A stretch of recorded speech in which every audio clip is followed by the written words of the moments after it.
Hello friends, இந்த patties நான் எப்படி செய்து நான் பார்க்கலாமா? அதுக்கு மா எடுத்துருக்கேன், நோல் பேப்பர்ஸ் ஃபுல்லாக கொஞ்சமாக எடுத்துருக்கேன். அதுக்கு தேவையான அளவு உப்பு போட்டு நல்லா கலந்துட்டு கொஞ்சம் கொஞ்சமாக தண்ணி விட்டு ரொட்டி மாப்பதத்துக்கு குழச்சிட்டு குழப்பட்டு வரைக்கும் கொஞ்சமாக எண்ணெய் விட்டு நல்லா குழச்சி மூடி வச்சாச்சு.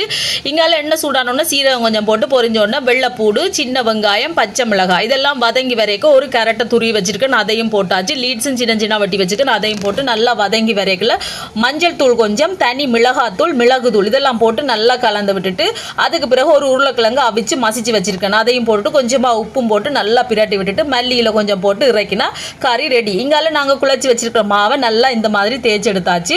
அதுக்கப்புறம் இதுதான் பேட்டிஸ் ஆச்சு. இதில் கொஞ்சமாக எண்ணெய் தடவி இருக்கு. அதுக்கப்புறம் கறியை வச்சுட்டு முட்டை வச்சு வச்சிருக்கேன், அதை பாதியாக வெட்டி வச்சிருக்கேன், அதையும் சின்ன துண்டு எடுத்து உள்ளுக்கு வச்சுட்டு இப்படி எடுத்தோம்னா எங்களோட சூப்பராக பேட்டிஸ் ரெடி ஆகிட்டு. இங்கால பார்த்தீங்கன்னு சொன்னால் எண்ணெய் வச்சாச்சு, எண்ணெய் சூடாயிட்டு அதில் கணக்கான மீடியத்தில் ஹீட்டை வச்சுட்டு பொரிச்செடுக்க வேண்டியதான். பொரிச்செடுத்தா சூப்பரான எங்களோட பேட்டிஸ் ரெடி. வீடியோ பிடிச்சிருந்தா மறக்காம சேனலை சப்ஸ்கிரைப் பண்ணுங்க.